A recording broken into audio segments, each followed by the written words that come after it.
in the June of 2005, when Steve had a commencement speech at Stanford, he gave a very powerful statement. Steve, before that, had a tough life where he had a pancreatic cancer. He had to go through his surgery. So he came back out of it. He never exposed his health issues to the world, and now he was there in front of many Stanford students. He wanted to give some perspective.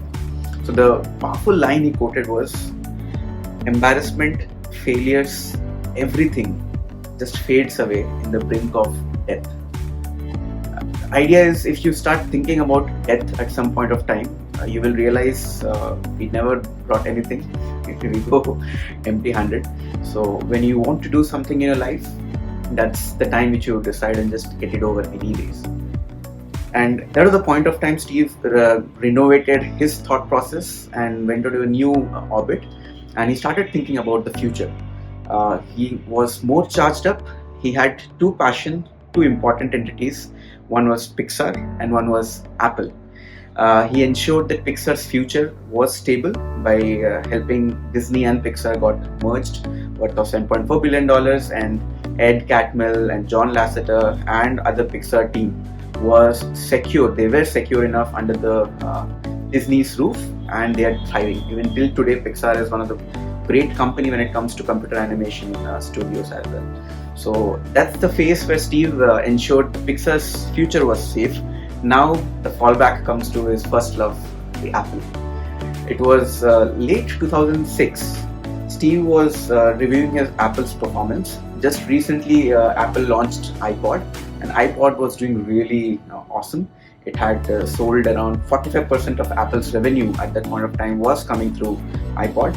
But Steve, as his own habit, he always stared in towards to the future, and he realized this may not stay for a long time. And at that time, even mobile phones were quite popular. All this touchpad, this buttons mobile phone, the Blackberries, Nokias, and those companies are very, very popular at that point of time. And Steve envisaged, he thought about it, that how do I ensure those things what people have in the palm of their hand and they get everything at one shot.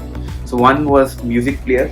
Steve had visioned around the music player, plus a mobile network and a multi-revolutionary trackpad into one particular product. So the three products were combined into one product, and initial journey around those iPhone was pretty interesting, because Steve never had a thought he wanted to build a phone at his own company. The idea was, how about taking help from other companies like AT&T, Bell Labs, a lot of really good companies were out there. The only challenge Steve faced the moment he started conversing with multiple companies, and the kind of responses he got out of those companies was really, really pathetic. Nobody had a pure customer sense. Nobody had a vision to make customers' life simple, but and nobody wanted to change, absolutely. And that irritated Steve to the core. And he went to the team and talked to the team about it, that it's been months, he couldn't figure out a solution about it. How about building things at our home? And that's where the idea of iPhone came into the picture. And the next struggle Steve had is around the design and the user interface around the product. Main problem was, nobody had a vision, nobody had a design which can actually help people to have a really good product. And Steve's spiritual friend Johnny Ive, who was also chief design officer at Apple, they went into the chamber. Apple had a really secret chamber where they brainstormed ideas every single week. They call as future discussion. The only goal Steve had is think about future, think about what the world is heading, and create something which will make people's life better through the help of the technology. And that's where the revolutionary technology called multi-touch technology came into the picture. Apple already had imbibed the technology in the iPod, but the iPod had a little physical buttons into the picture, but they didn't have full screen touch capabilities, and that's what they named as multi-touch technology. And Johnny Ive, who was the mind behind the design of the first version of iPhone, he gave the design to Steve, and Steve absolutely loved it. There was no doubt about it. And the color combination, keeping everything white, simple, elegant, that's it. It has to be simple and like an art piece. So that's the journey started in 2006, and And in June of 2007, in Apple Mac World Conference, Steve launched this product, creating a really good surprises to all the user, telling that Apple had launched 3 products. One is iPod, one is mobile network, the third is your multi-touch technology into one single product called iPhone. And crowd was tremendously happy. They were so happy. Just with the emotions, Apple had a sale of 1 million units in just 3 months. In the next 3 years, it had a sale of 90 million units. And that created a game changer thrust to the Apple, and they were racing towards future. But Steve realized, and things were going towards future. That's when another challenge hit to his life. The cancer came back, and this was really tough for Steve.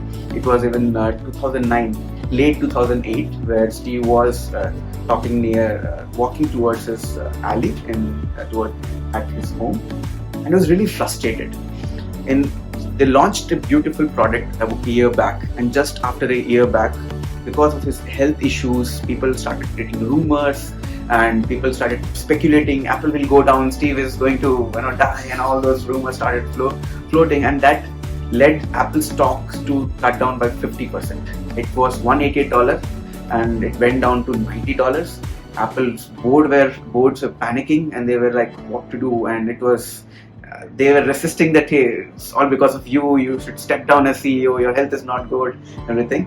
But Steve was really angry, and he wanted to vent out his frustration, and he went to one of his friends at Bill Campbell. He was one of the board of directors at Apple, and he started venting out. Hey Steve, press is like a vampire. They are sucking out of my blood. They don't know anything what's going on in reality. Why are they after my life? Aren't they happy with the product?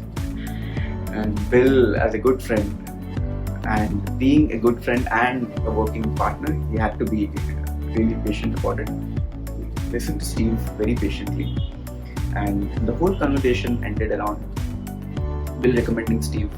Hey, Steve, as a friend, I would really want you to get well, and I know that you don't want to relinquish your title, and I'm with you for that, and we believe in you. The whole team believes in you, and the only thing as a friend I would want is for you to get well soon and give you 100% back. Steve was quiet. He took up a pause, and he told to Bill, I don't want to quit. I want to still work. But I'll think about it and take some action. So that was a very tough conversation with Bill. After a few months, they decided that Steve would take some paid leave. He stepped down, stating that he'll go for a leave, medical leave, so that he can get well soon and then come back again. The bad thing which happened at this point of time is Steve's liver was getting bad, and it was really bad that he had to again go through surgery, and definitely his wife Lauren took all the charge this time. First time when Lauren had resistance on Steve that Steve doesn't want to do surgery, it was scary for the family. But this time Steve trusted Lauren, whatever she will tell, I will do it. There's no doubt about it. And they waited for almost 4 to 5 months to get the right liver transplantation feed. And I think it was 2009, around in March, they got the liver transplant done. And just after a few months, Steve felt that he got his energy back.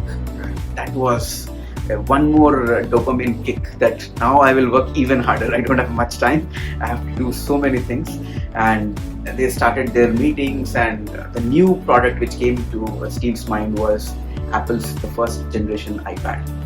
This product Steve envisaged around keeping the things laid back, where people can just sit in couches like this, and then they can go to the iPad, read books out of it, and keep it very casual for people. And good part and surprising part was that the iPad sold even better than iPhone in the first few months. In fact, iPad sold 1 million units in just a month, and iPhone was selling in just 3 months. So the response from people was tremendously good, and that gave Steve an immense amount of hope, and he started to work on the next generation of iPad 2. This was around 2010, around where Steve started working on iPad 2 with all of his heart.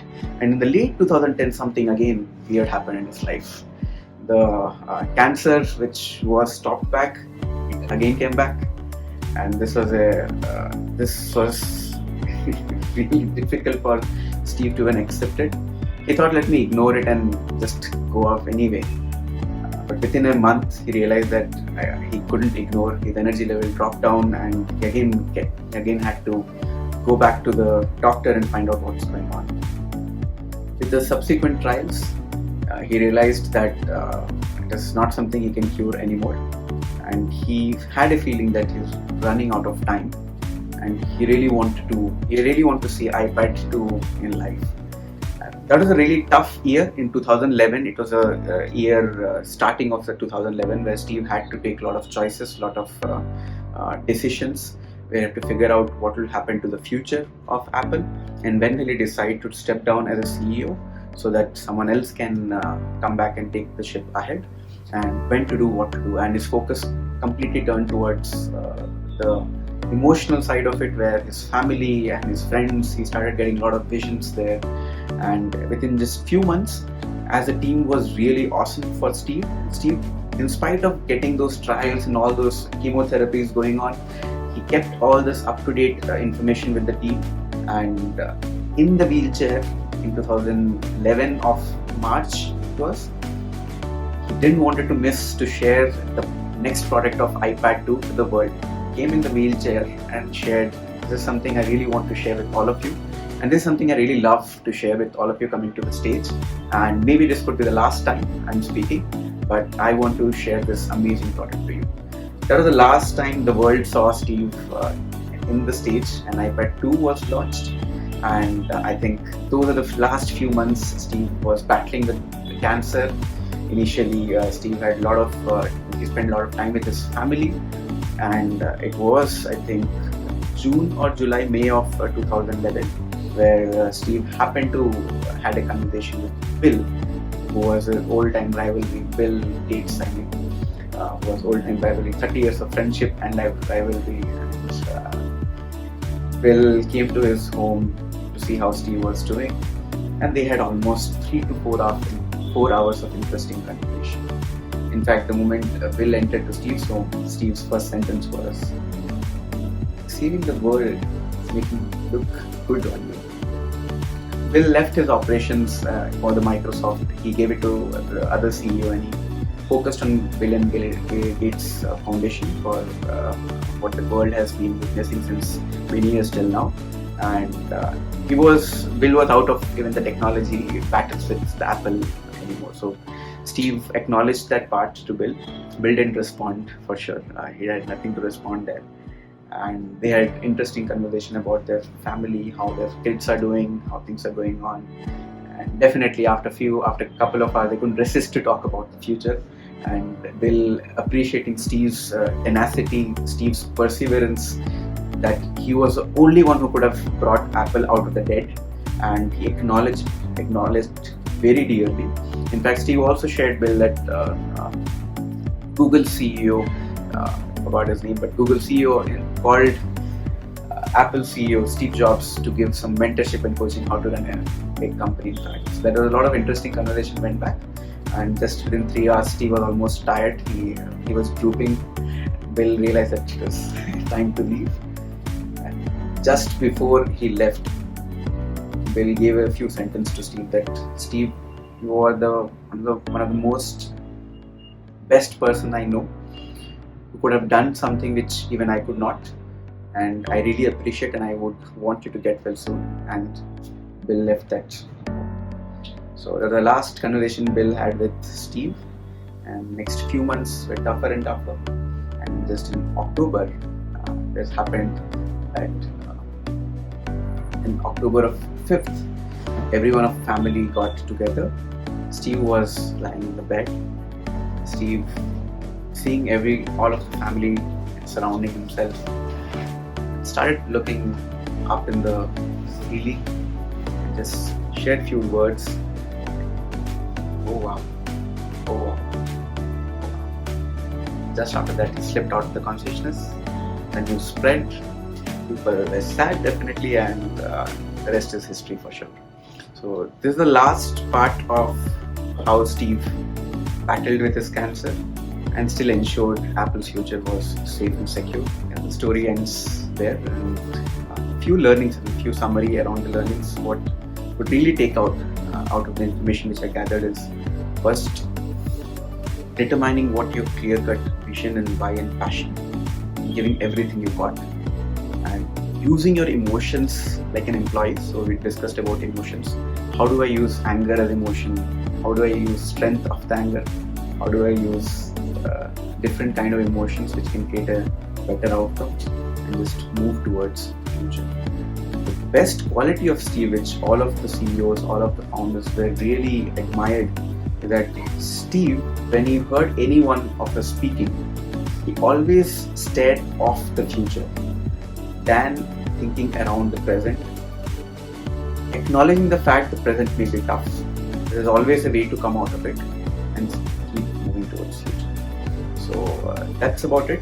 The spirit, what he had towards making something really good, and the tenacity, perseverance, and definitely his the way, passion he had towards storytelling, skills he developed over the years, the personal growth he had with Ed Catmull, and while Pixar's journey was really transformational. So that's about it.